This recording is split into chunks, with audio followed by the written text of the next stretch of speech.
All right. So up until now, we've mostly been dealing with linear stuff. That is, velocities in a particular direction.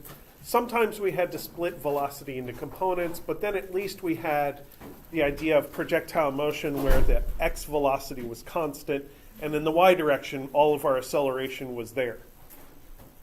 Today, I want to talk about how you make something go in a circular path intentionally. So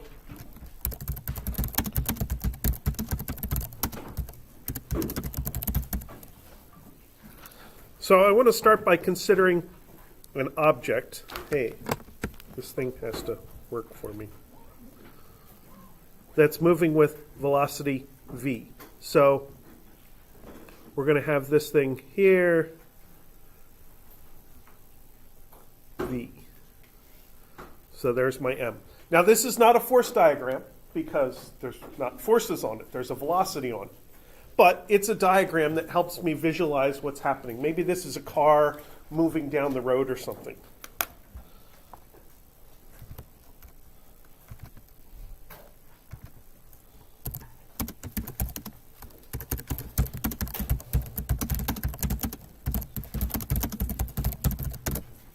So what do we have to do if we want this object to maintain the same speed and direction?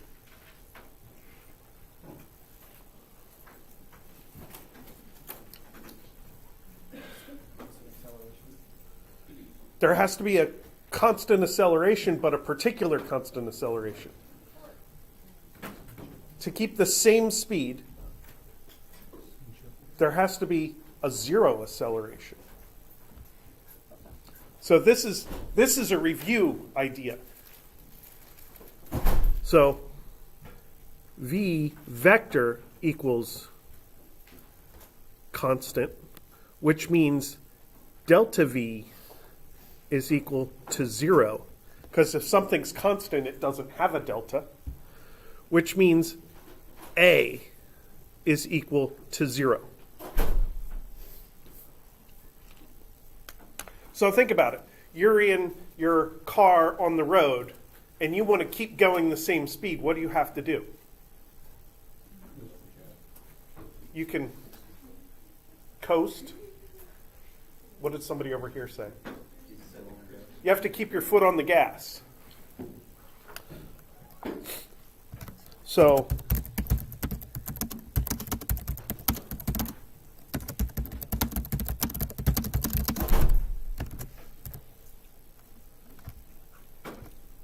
that's an intuitive description and every person description, a normal person description.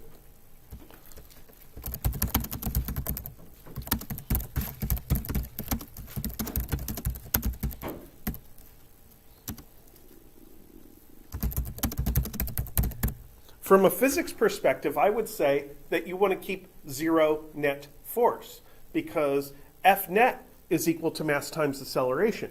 And if you want acceleration to be 0, then the F net better be 0.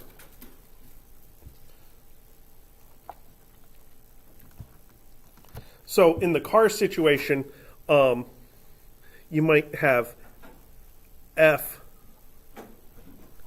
drive plus F of some kind of resistance like air drag equals 0. So you basically have to offset the resistance so that the net force can be 0.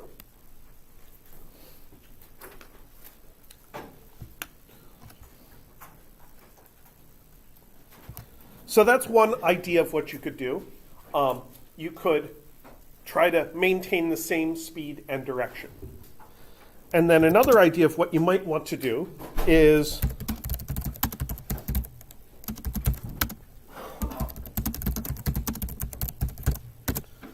you might want to change the speed but keep the same direction.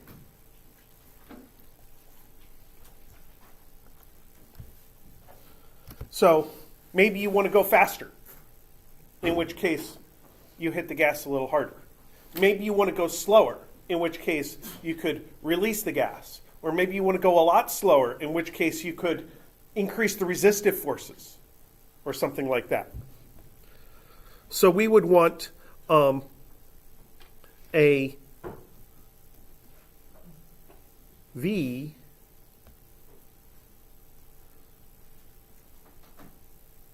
final equals V initial plus delta V. That's what a delta does. A delta takes your initial value and makes it turn into the final value. And if we want the same direction, then we want this to be a drawing that looks like V initial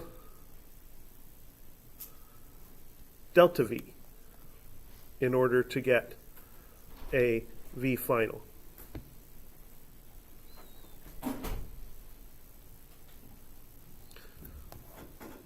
So you might have your delta V be in the same direction as your existing velocity. That's what happens when you hit the gas harder.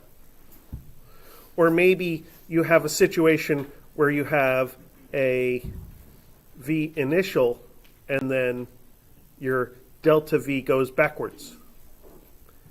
And then your V final is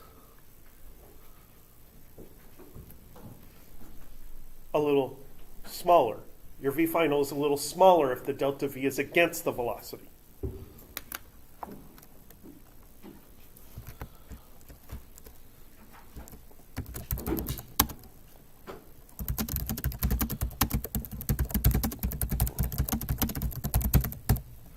So then we would want an acceleration in the same or in the opposite direction as the velocity.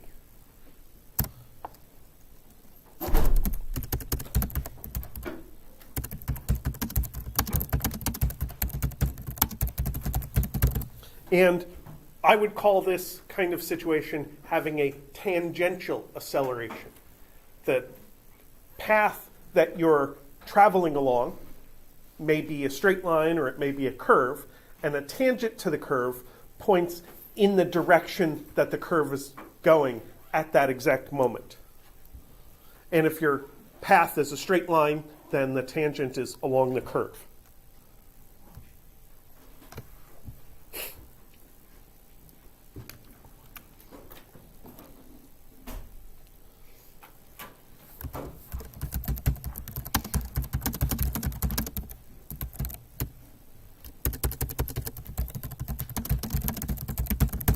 And I guess one way of saying it is that to call the acceleration tangential here, it means parallel to the velocity, either, like I said, in the same direction or in the opposite direction. And then we know exactly how the velocity changes.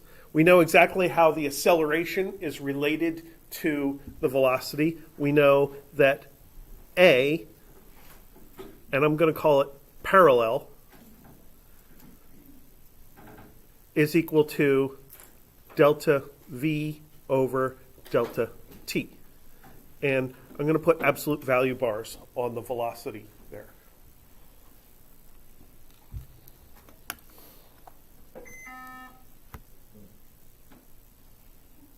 Okay.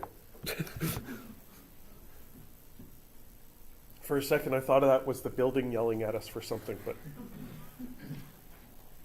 somebody's computer is just about to die.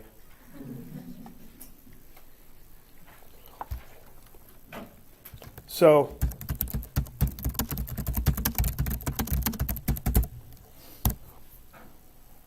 that says tangential velocity changes the speed, and that's how we've been tangential velocity. No. Like I said on Friday, I make slightly more mistakes when I'm ill. Tangential acceleration changes the speed, yes. And that's how we've been dealing with acceleration up until now. We've always been thinking about acceleration as changing the speed of something. But there's one more thing that we could want to do to our object, to our car driving down the road. We could want to keep going the same speed. We could want to speed up or slow down, but we also may want to change direction.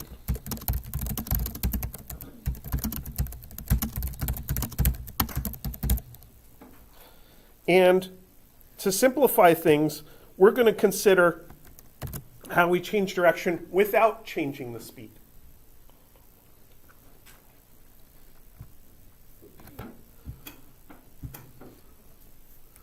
So we may have a v initial there, and then we'll have a very small delta v pointing that way to get our v final.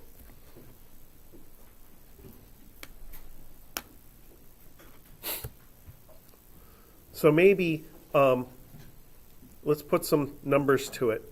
V initial is equal to 20 meters per second in the x direction.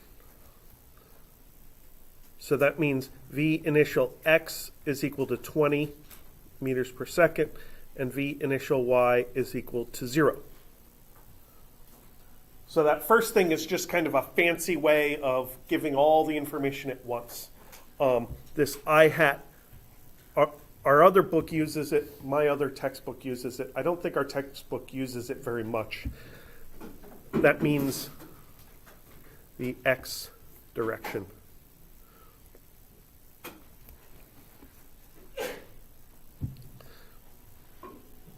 And let's say that delta Vx is equal to 0, because I drew my delta V as being a vertical y direction arrow. And delta Vy is equal to, let's make it very small, 0.1 meters per second. So then, if I want to calculate the new velocity, I have to add the initial velocity and the delta velocity, and then I get my new velocity. So I could get V final x is equal to V initial x plus delta Vx is 20 meters per second. It hasn't changed. And then V final y is equal to V initial y plus delta Vy is equal to, well, that's just the 0.1 meters per second. So then what is V final magnitude? I know this vector's x and y components. How do I find its magnitude?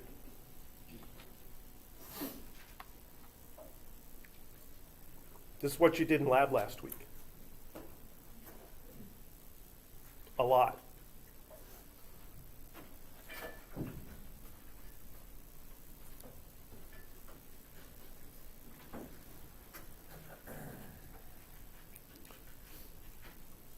So once you know a vector's x and y values, once you know the coordinate of the tip of the arrow, how do you find the length of the vector? You use the Pythagorean theorem. Yeah. So we have to go square root of 20 squared plus 0.1 squared.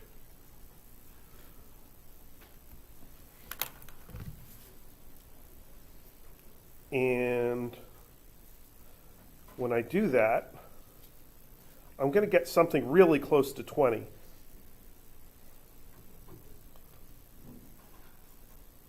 Make sure I typed everything right.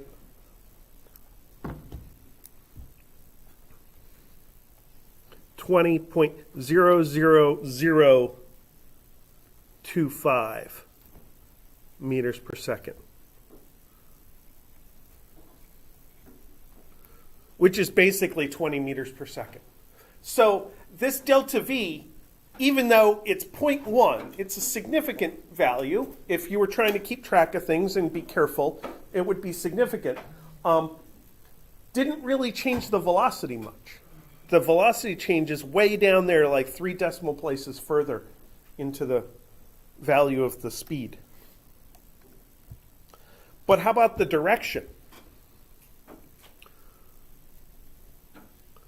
theta final. We know the x and y components.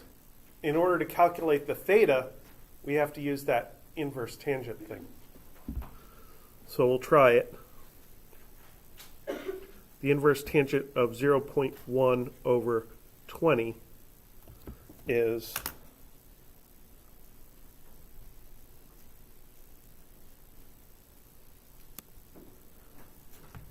0.3 degrees.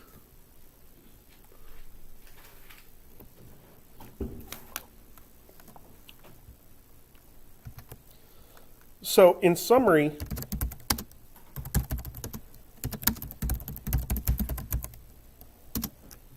our small perpendicular delta V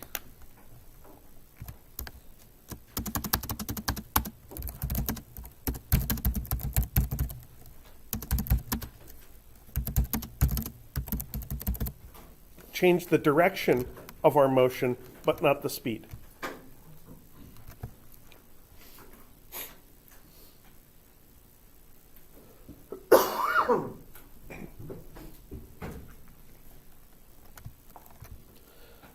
And then, since we know that delta V is caused by acceleration,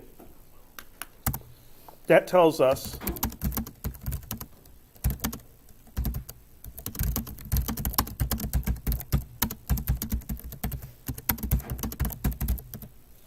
that if we want to take an object that's moving along and we want to bend the path, we want to change the direction of motion, but not the speed,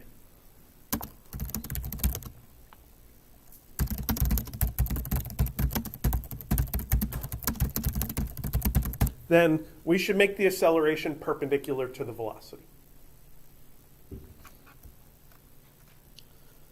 And what this looks like in a typical drawing is something like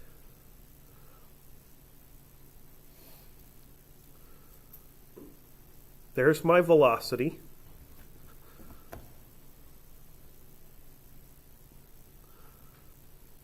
There's my path.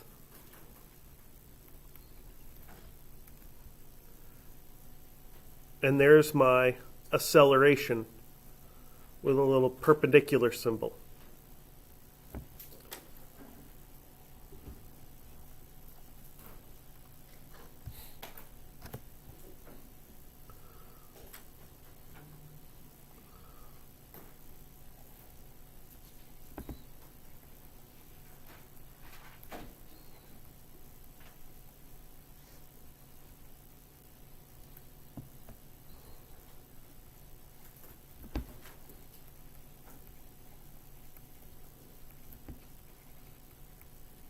And we have another name for this perpendicular kind of acceleration. It's also called centripetal acceleration. And I can say two things about the centripetal acceleration. One, that it is perpendicular to the velocity, and it points kind of in the direction that the velocity will go next. So in this case, the acceleration points down on the page, and the velocity is going to bend downwards. So it points in the direction of the bending. But I also can say something about the value of the acceleration. And I don't really have a good way of justifying this statement without using calculus. So we're just going to put this down as an equation, as just something that is. And it has a value of A perpendicular is equal to V squared over R. So in this formula, the absolute value of V is the speed of the object. That part we're familiar with. The R is there.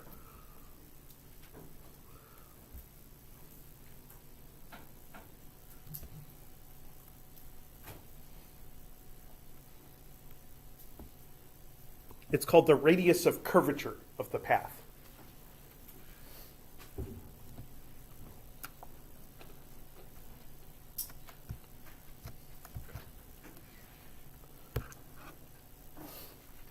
So now we have another kind of acceleration that comes with its own kind of formula. It's a completely different formula for acceleration, and it doesn't involve time directly. It involves the shape of the path of the object. So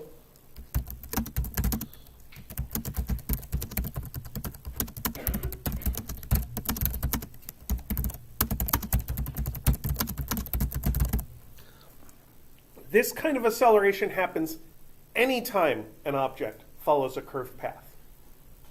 Now, sometimes it makes more sense to analyze the object's motion by a different method, like in projectile motion. But if you have a path that's very well defined, such as a curve in a road or something like that, then you can use this idea to figure out what's necessary in order to make the object follow that path.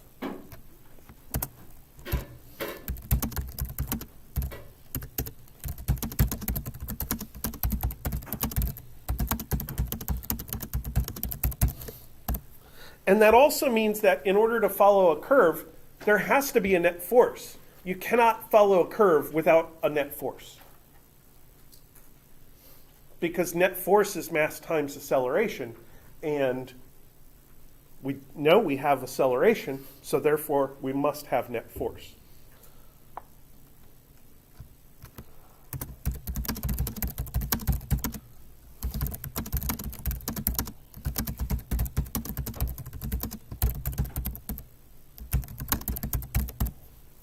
And since we called this acceleration centripetal acceleration, we call this centripetal force.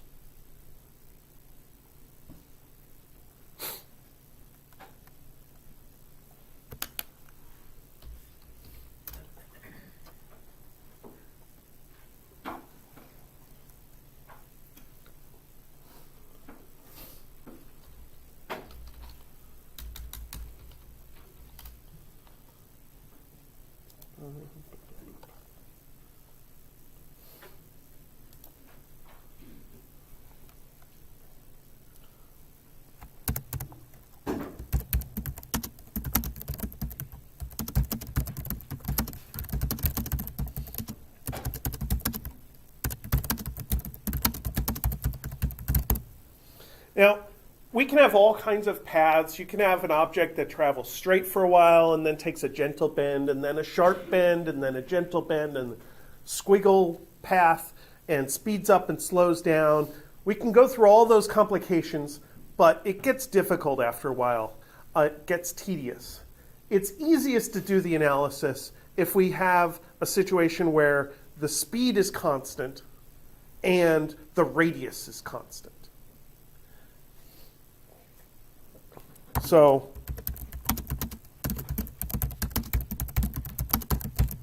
this is a case called uniform circular motion. And that's our main example of centripetal force. We're always going to break it down into uniform circular motion.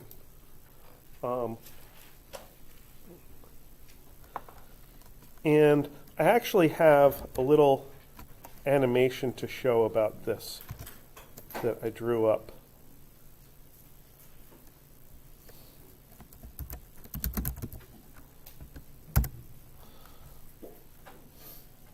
Hey,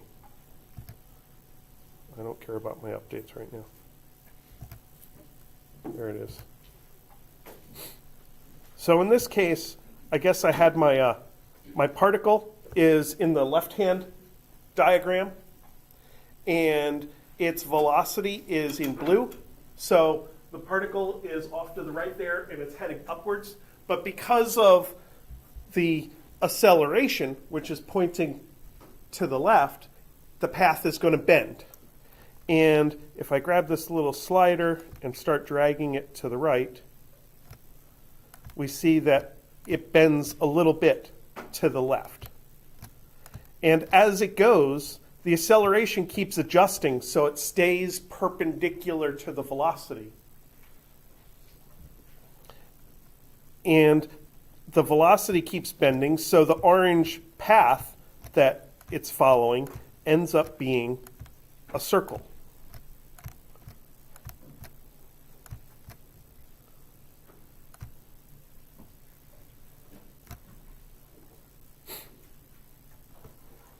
And the other diagram is there to show that if you trace out where the velocity arrow is at the very beginning, the velocity arrow is pointing up, which in a velocity graph is above the origin.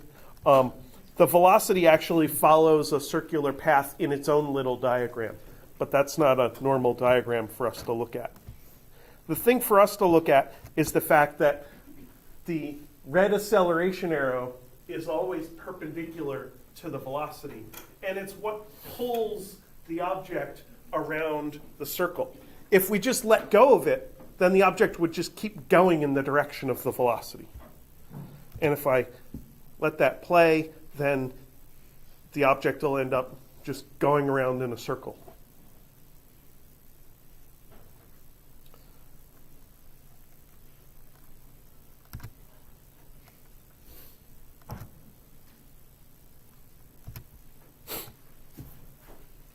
So there are only a few examples of uniform circular motion that we have to deal with.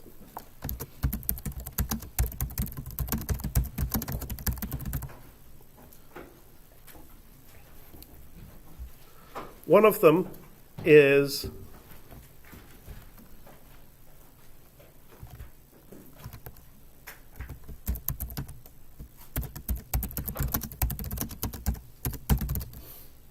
driving around a bend in the road.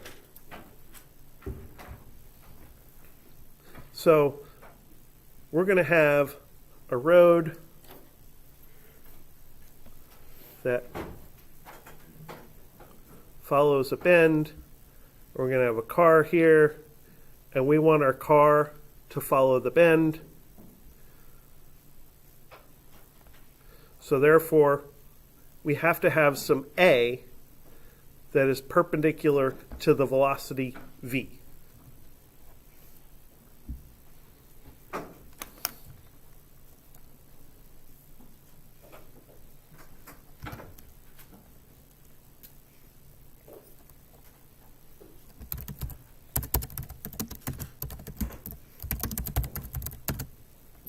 And I want to draw a diagram of just the car, and I want to draw my diagram like looking forward. So this is like from a chase car, looking at the car. And in that diagram, we would have the car itself. And since I can't draw very well, I'm going to draw it as a box.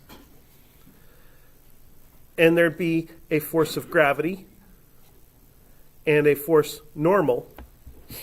And then this particular car is making a right-hand turn.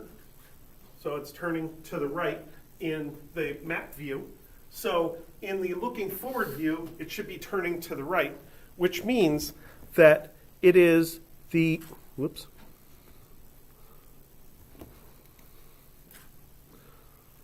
force of friction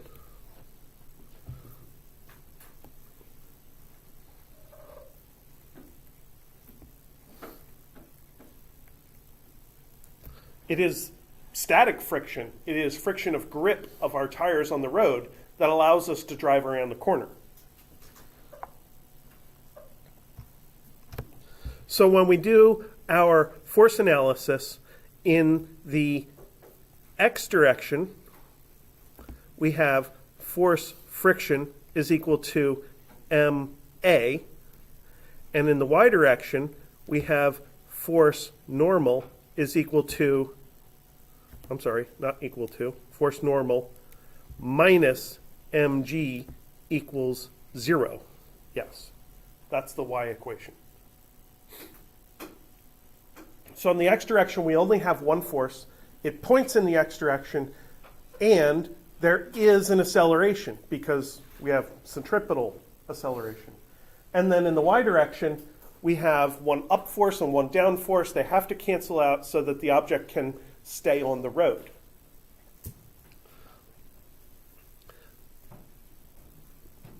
So then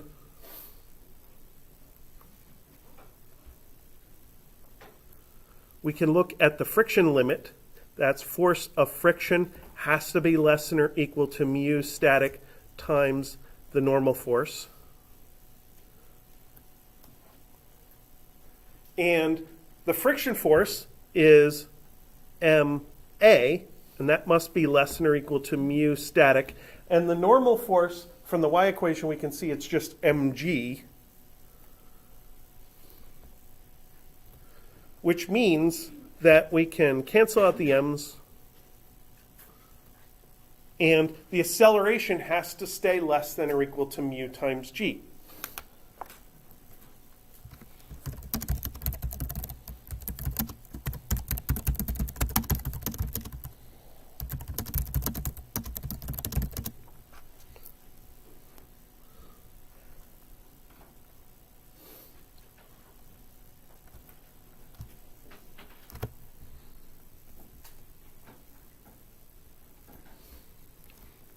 So we looked at this for the idea of braking, and we said, okay, let's say we have an acceleration of mu times g. What's our braking distance from different speeds?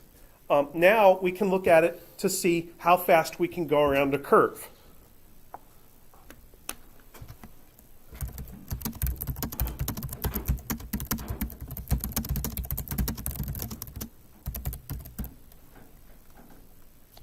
So let's take an example curve, and we'll go over here to maps, and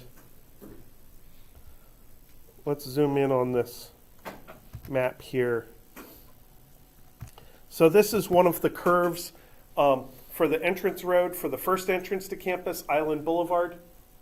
And if I right click on the map and say measure distance, then I can put a little ruler on here.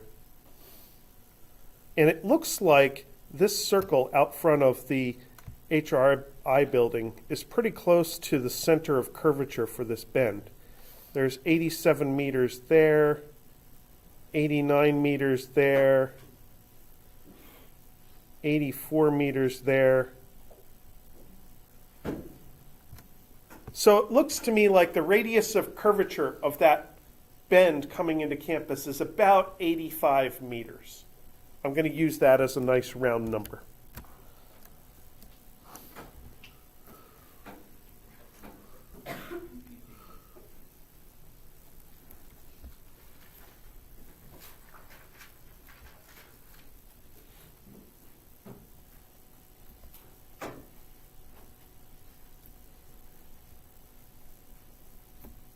Okay, and then let's assume a coefficient of friction. Let's say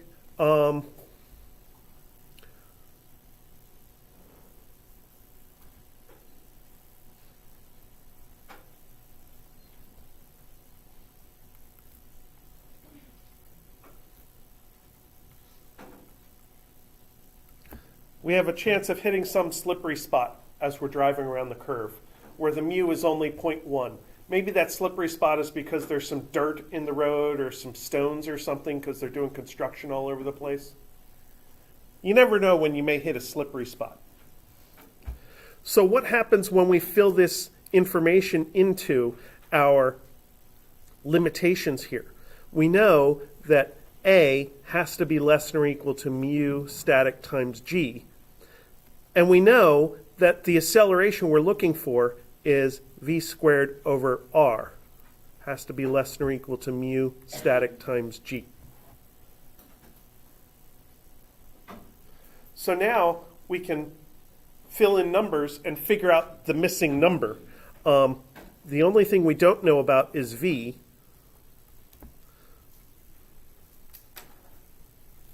So we multiply r over to the other side, and when we find out the v squared has to be less than or equal to mu static times g times r. Or the max v is the square root of mu static times g times r, is the square root of 0.1 times 9.8 times 85.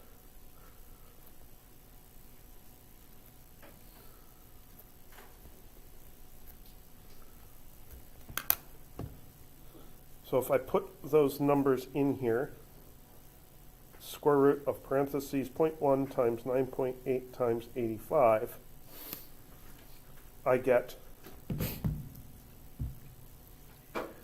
9.1 meters per second. And that is about 20 miles an hour. Does that seem realistic to say that you shouldn't drive into campus at more than 20 miles an hour? That's actually the campus speed limit, by the way, is 20 miles an hour. Does everybody drive 20 miles an hour or less as they drive around that bend?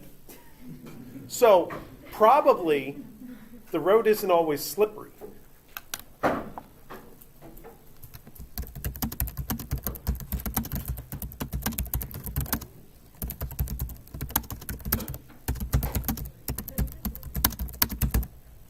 So we know people do it. How can we reconcile these two things? It depends on the vehicle, which affects what in the analysis. The mass isn't part of the analysis. The center of gravity isn't part of the analysis. The friction coefficient is part of the analysis.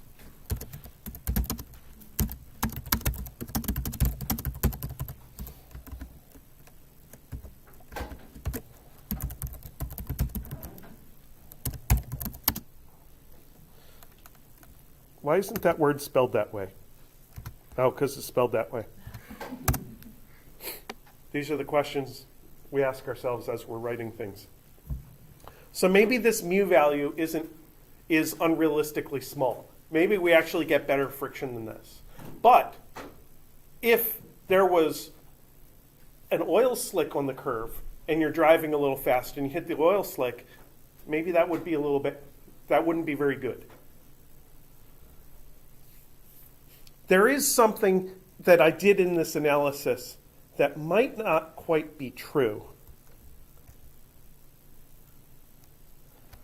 I did assume the normal force was vertical. What could tilt the normal force? Well, the normal force has to be perpendicular to the road. That's what a normal force is. Maybe the road's tilted.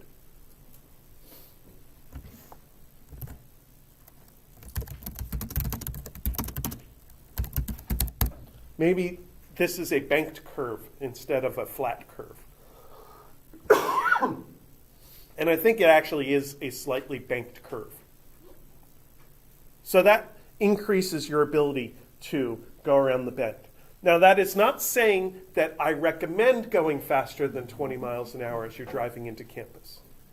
I recommend you stick with the 20 miles an hour because you never know if the car in front of you may decide to suddenly slow down. If you're using all of your available friction grip in order to navigate the turn, and then suddenly you have to slow down, you're going to ask the friction force to provide more force, and it won't be able to, at which point you could lose control of the vehicle. So you want to kind of save up some of your friction force, some of your available friction force, to be able to execute emergency maneuvers if necessary.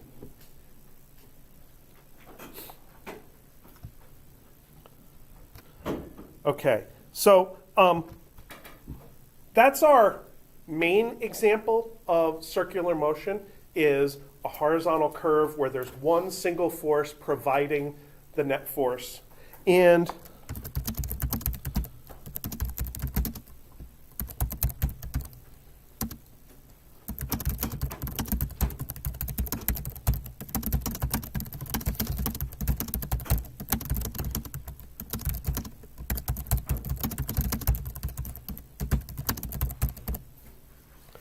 sometimes we talk about the centripetal force or the centripetal force, and in this particular case, friction is the centripetal force. It's the only unbalanced force. It is providing for the acceleration perpendicular to the velocity. So it is the centripetal force. In some examples, you may have several forces cooperating to provide the centripetal force. So you got to watch out for that a little bit. I think I want to save this stuff for Wednesday. So